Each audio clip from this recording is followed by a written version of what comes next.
Hey, hello everyone, my name is Laquan Williams, and in this video I wanted to discuss the season 1 finale of Loki, the finale that just happened today on Wednesday. It's actually yesterday. Right now I'm filming this on the 15th, but it was the 14th of July 2021 on Wednesday. And basically what happened, and of course I just wanted to say that I thought this was like I thought this was a terrible season finale.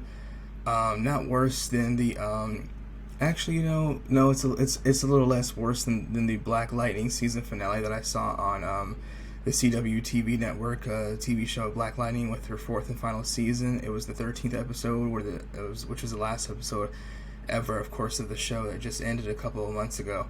Now it's been about 2 months almost about now. It's obviously a DC comic book show, but still, just kind of on a related note, how I put this up with the Flash's, excuse me, not the Flash, the Arrow's last season, the ending to Sons of Anarchy, the ending to, I'm trying to remember what other shows I didn't like. The endings to Covert Affairs, that TV show, the way it ended, that last episode, I didn't like it, the series finale. I'm trying to remember what other shows that I was watching on TV over the last 7, 8, 9 years, almost 10 years now, that have ended badly. I think Criminal Minds was not really good towards the ending. I thought that was kind of, it was okay in the middle section, but in the beginning, but towards the end, I kind of didn't like it. But yeah, this is one of them. Of course, all those shows, those were the last episodes ever because the show is over. This is getting renewed for a second season, in which will probably be airing probably in December or January, going into the end of this year of 2021, going into the next year of 2022. So basically what happened is Lady Loki, who is also known as Sylvie, who doesn't like to identify as Loki, decided her and Loki obviously ended up at the Puppet Master's place of residence. Also, who we can, I guess you can classify and identify as not just the Puppet Master, but the man behind the curtain. If you watch The Wizard of Oz, you finally, it's just it's basically what happened at the end of The Wizard of Oz.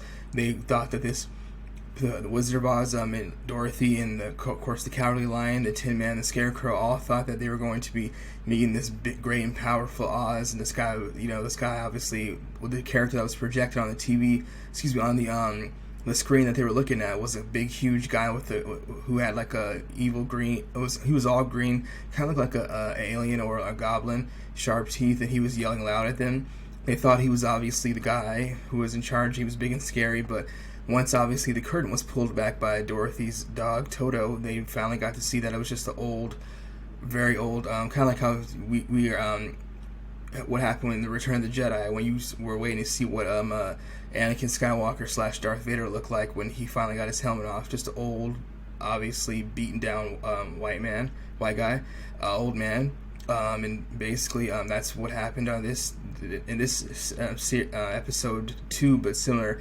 It looked like he was obviously just he's a normally regular looking black guy. He looks like he was probably in his mid to late 30s, the character obviously casting, but the guy obviously has been living for hundreds and thousands of years. He said he's old, he's tired, and so they basically went to his house, this big huge mansion, it was like a castle type of ordeal. It looked like something out of Haunted Mansion, how it was really dark and spooky, and how it was, and all the everything floating around them, all the timelines you can see in the air. It was like rainbow streams, kind of like how you see similar to what we see in the Thor movies. So basically they were able to get in there and find out obviously what was who obviously this guy is, who really does not have a name.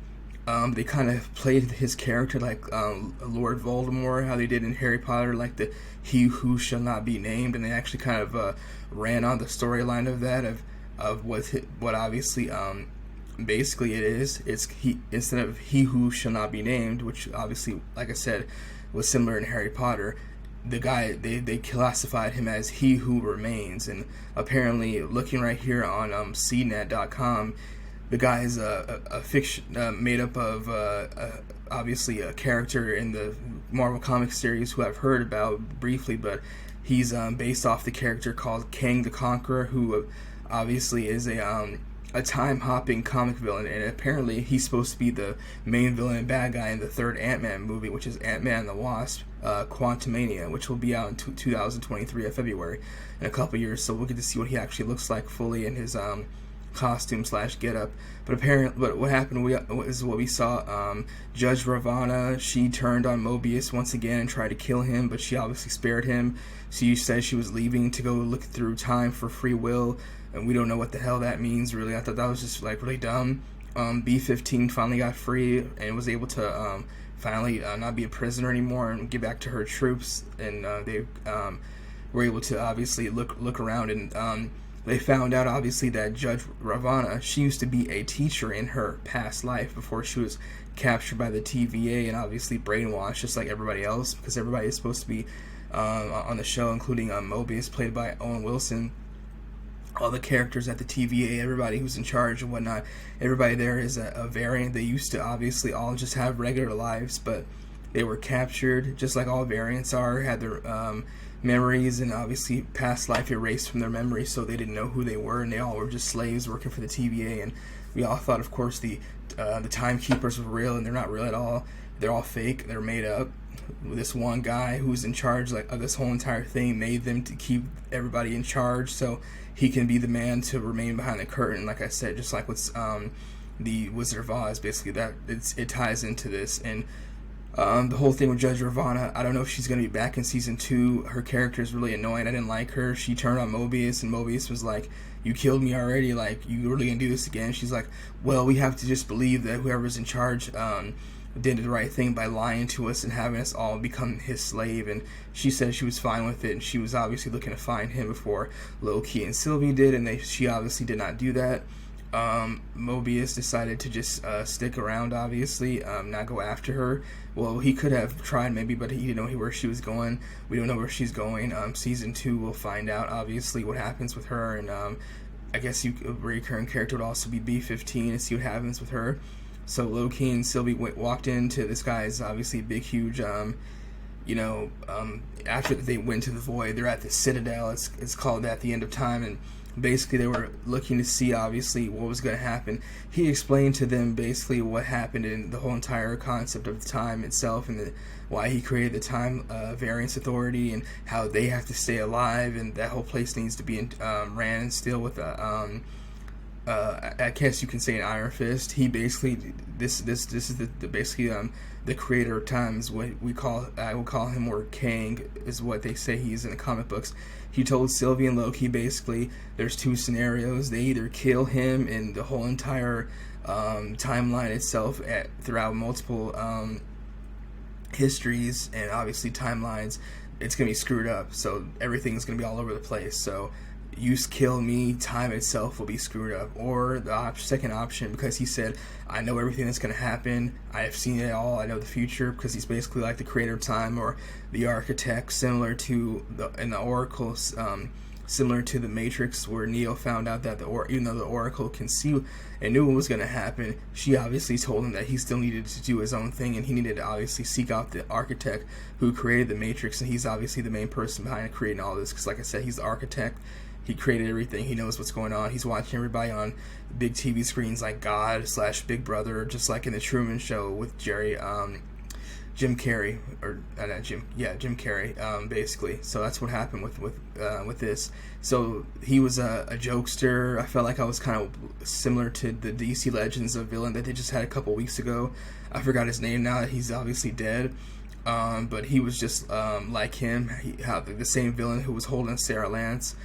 Basically a captive and prisoner for weeks. It was similar to that. He was just laughing and joking, and he didn't take things too seriously. And Sylvie and Loki were like, "You think this is a joke? It's a game. You're playing on people's lives." He said, "It's not a big deal because I'm still keeping everything in balance and whatnot." But obviously that doesn't seem to be the case with things screwing up. Obviously, and with Thanos coming in, it didn't look like he had nothing to do with stopping him. The superheroes obviously of Earth, the Avengers, did that. He decided to let them know that those were the 2 ultimatums that were given to them. They kill him. Loki and Sylvie kill him. Time itself is screwed up, and everything's hit with like a reset. And obviously, they fought. And the second option was that they obviously take over his place. They rule the TVA. They can take over and go and do whatever they want, basically, and rule at any timeline they want. Loki actually agreed with him after listening to him talk for a while, and he said what he was saying didn't make sense, but after a while he agreed with him because he believed that obviously screwing up time itself was a terrible thing. But obviously that was not the case with Sylvie. She decided to she was a selfish one. She was a hypocrite. She called Loki the hypocrite, but she's obviously the hypocrite. They fought. He tried to convince her not to kill the creator of time, whatever you want to call him. And obviously Sylvie ended up stabbing him. She did kill him, but Loki was out of the way because she sent Loki back to the TVA through the little portal door that they go through, how they walk to place when they leave and travel through time. So she pushed him back there, and he was obviously stuck there, and that left them alone. So she decided to kill him, be the selfish person that she is, who she obviously accused Loki of being, and she was a hypocrite. She killed him, stabbed him in the chest or the heart, whatever. He's dead, and after that happened, back at the TVA, Loki was running around to see what was going on. He can see on the screen all the timelines were screwed up, and everything was like shooting back and forth like a big huge graph on the TV screen, like the stock market, but it was timelines collapsing on each other. And everybody was looking around scared at the TVA, and Loki was like, what's going on? He ran into Mobius and B-15, obviously, to talk to them because they know him already. And guess what happened? They all didn't know who he was, and because the timelines are all screwed up, their memories about Loki are erased, so they're stuck into Loki's stuck in I guess you can say an infinite loop. He's obviously aware of what's going on. Everybody else is, and no one remembers him because the timeline screwed up. So Mobius didn't even know who he was. He was asking him, well, what sector or what region do you work in throughout this facility of the TVA. So that's basically what's going to happen. Season 2, Sylvie is the bad guy of the villain. She's the bad person, not the bad guy, but she still is the villain. She's going to be the villain. I don't know what's going to happen with Judge Ravana. Who else is going to be as far as who's going to be other villains? I don't know who else. Will we see other different variations of Loki again, obviously, throughout time? And will Thor make an appearance? I don't know. But basically, this was just a big, huge dialogue. That's all it really was. There was all the action that happened that you thought you were even going to see a fraction of happened in the last episode, which was episode 5, when you got to see multiple Lokis together in one episode. This didn't happen at all. It was just, like I said, them sitting down for 30 minutes talking to this guy. Then they obviously fought each other, Loki and Sylvie, after they sat down and talked to the guy and tried to kill him multiple times, but he was able to move around, make a holographic version of himself to make it. You thought he was obviously a hologram, but apparently he was not. I don't know what kind of powers he has, but when they try to stab him, he the knife went through him. He kind of was able to disappear and teleport and move around. So that's obviously what happened. So that's basically what happened. Yeah, they basically just sat down for 30 minutes, talked to him, fought each other. The back and forth banter between Sylvie and Loki was taking place, with them disagreeing and fighting, obviously. Then they cut back to the TVA, where Mobius was obviously there talking to Judge Ravana. He tried to take her out and vaporize her or prune her to send her into the void where he was at, with all of Loki's copies of himself, or the different versions of himself in Sylvie, which is, like I said, the void is basically purgatory, where you're stuck in basically the middle, and they obviously are not allowed to move around and screw up time itself because they're stuck there. It's like the abyss or a prison, like I said, or I don't know, not Pan's Labyrinth, but similar to the purgatory, where just like when you see in Supernatural, they're just like, there's people there and there's monsters just running around and you don't know what's going on. Like I said, there's different versions of people, so similar to what you saw on the Supernatural TV show with Sam and Dean Winchester. They were just like Sylvie and Loki were in that space too, the void, but it's obviously just like purgatory, or Loki described it as hell. That's basically what happened. That's basically all it was. They just sat down for 30 minutes and talked.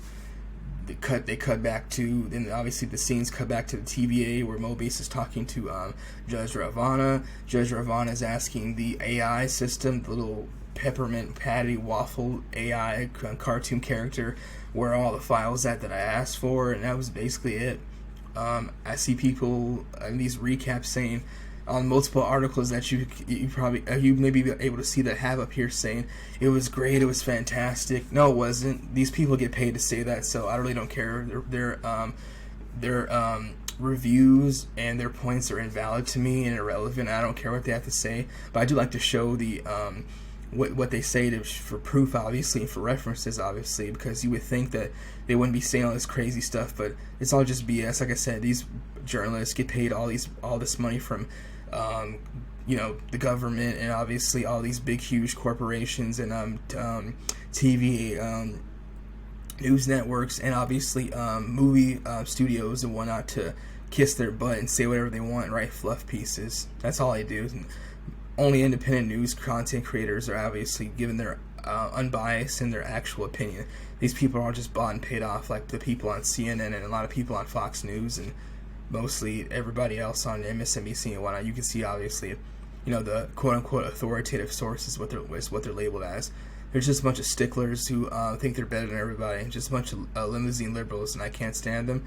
But on here, on the website Polygon, I know they're not really popular, but this obviously seemed like an interesting title to me.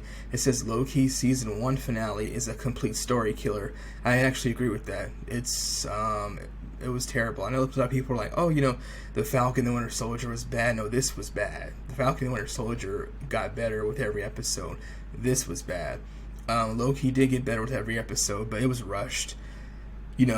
What they did was they tried to put one main character who's been established for years, an actor, with somebody else who you don't even know, you never even heard of or seen before. And obviously the whole Lady Loki situation, obviously the comic book character's been out for many years, but now she's Sylvie, so it's all changed. But they tried to, this was all rushed. The dialogue between them and them fitting each other together was all rushed. It happened all fast, and it was completely forced. The second episode, they finally meet each other and they're fighting.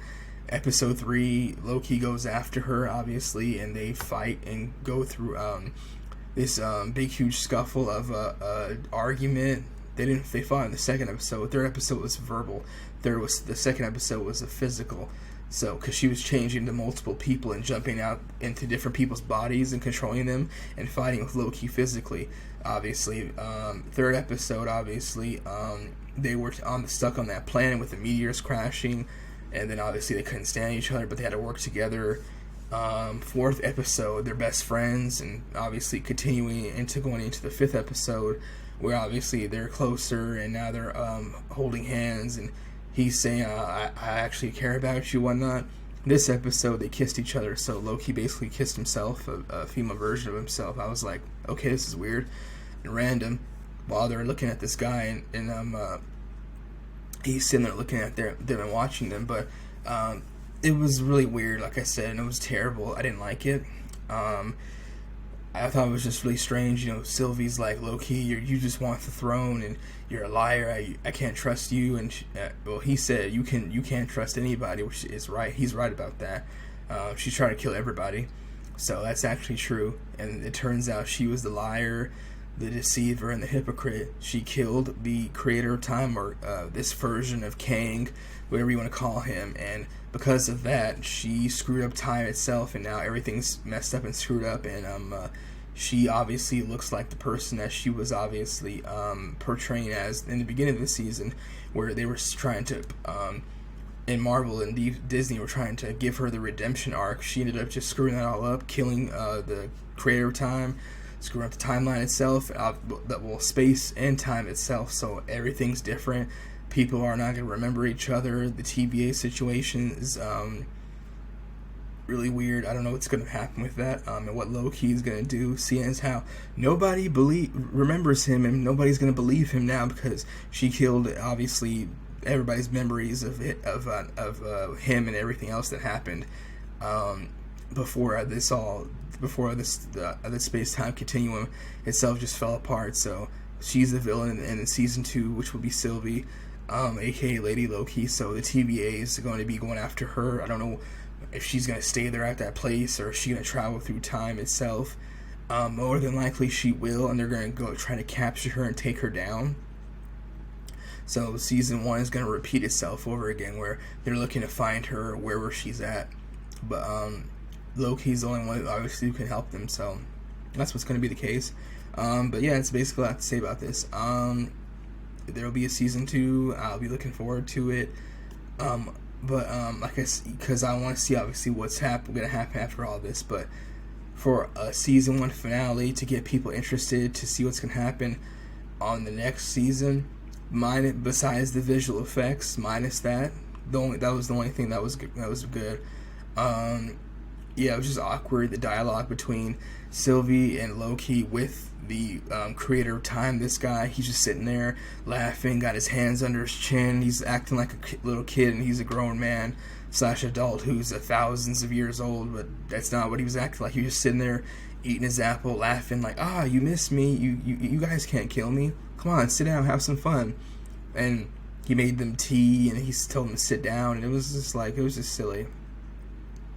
And this is something that we're supposed to take seriously. Because like I said, and everybody's like, when these articles are like, well, this is going to affect Thor 4, Love and Thunder, and the next Doctor Strange movie. I'm like, well, Doctor Strange is obviously going to be different anyways, because it's called like the multiverse or different dimensions. I forgot what the title it says, but we obviously knew something. We obviously know that that's going to happen in Doctor Strange before Loki.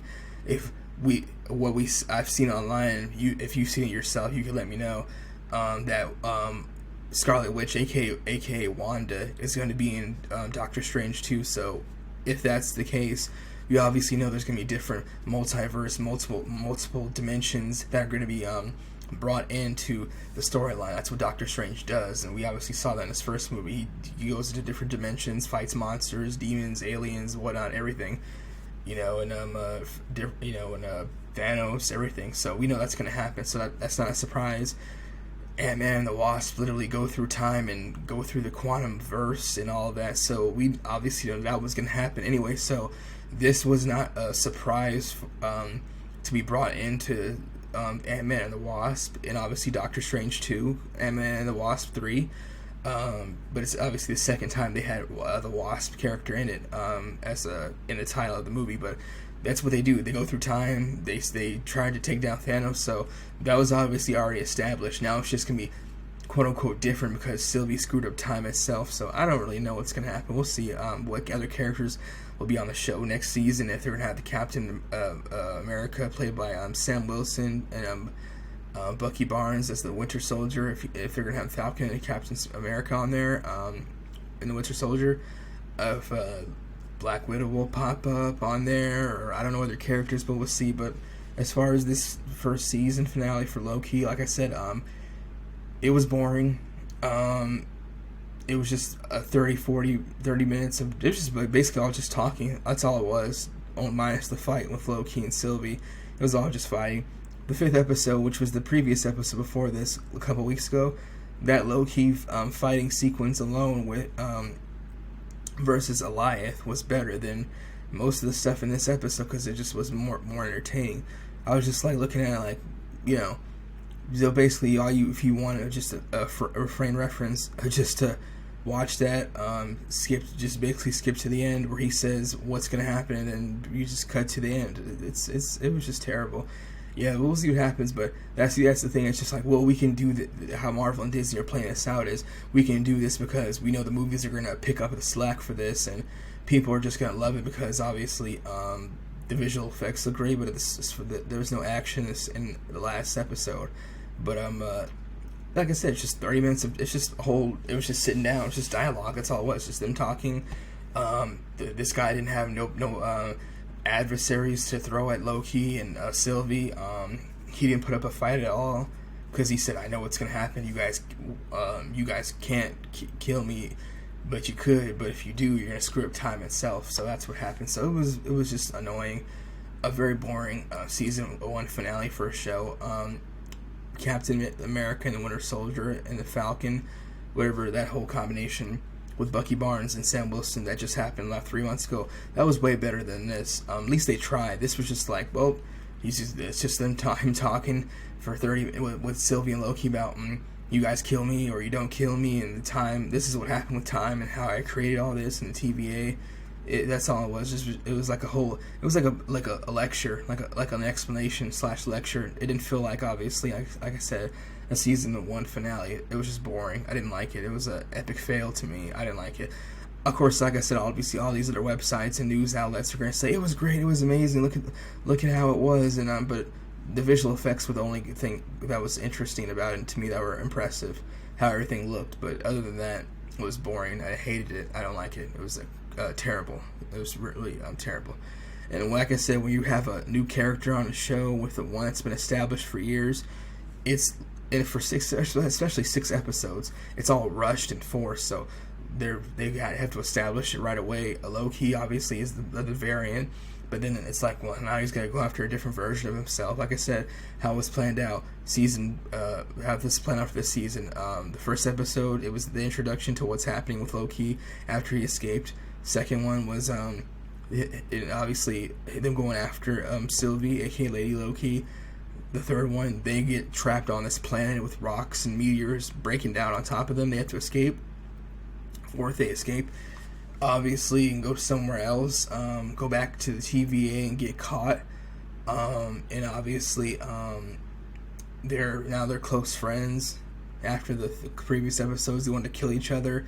Now they're best friends, and I was just like, this was all forced, and it was just terrible.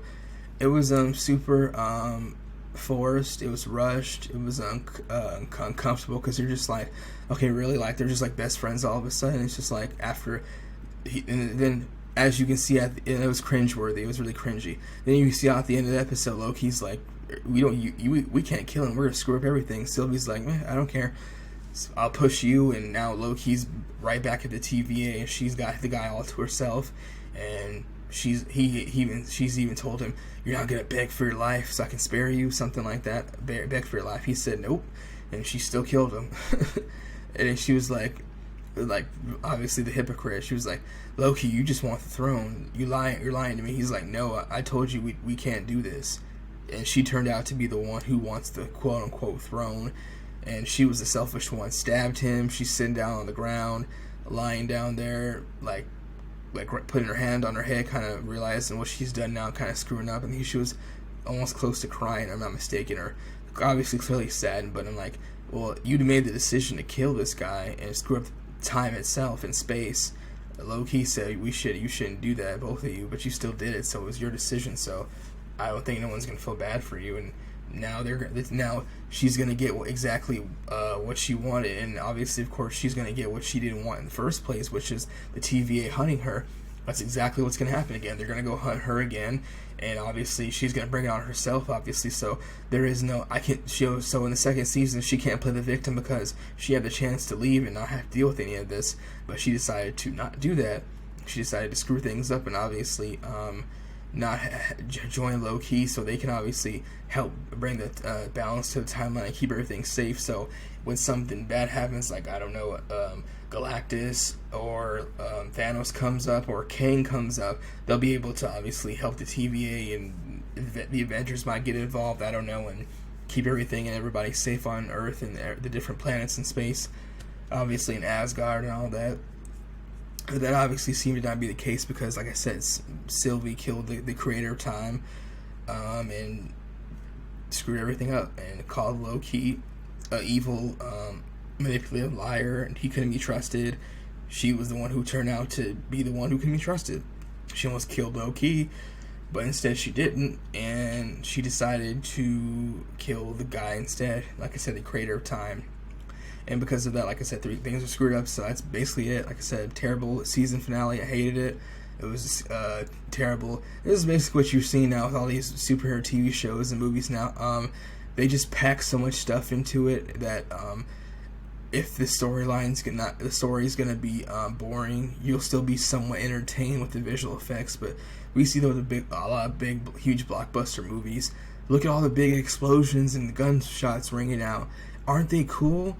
So don't pay attention to this. Just look at the distraction of making sure that you can obviously look at that the storyline and the whole entire thing was boring and you weren't entertained at all. So that's basically what they've been doing. But that's all Hollywood movies are, anyways. And now what they've become. That's basically all I have to say about this. And that's the end of my video, my review for Loki. 1 out of 5 for the season 1 finale, which is season 1, episode 6.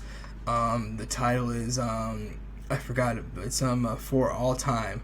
Yeah, for all time, always. So that's basically what it was, the end of it. And we'll see what happens in the next season. Thank you for watching. Let me know what you have to think about this in the comment section down below. If you watched it, if you didn't watch it, or if you liked it and you didn't like it like myself, I hated it. It was terrible, and it was completely forced, just like a lot of these episodes. Just a head scratcher. But and like I said, super cringy with the dialogue between them and the creator of time, and them obviously not deciding to them trying to be best friends now all of a sudden. It was just weird. But that's basically the end of it. Like I said, Thor's dialogue with Loki was way better than this because they're brothers and they know each other and they grew up together. It was obviously established. Even the Mobius dialogue was way more better than him with Lady Loki. Isn't that crazy? After Mobius was like capturing him and to do his job, him and Mobius's connection was actually much more entertaining than compared to him with another version of himself. Isn't that weird? But like I said, that's basically the end of it. Thank you again for watching, and that's all I have to say about this again. Thanks again. Bye.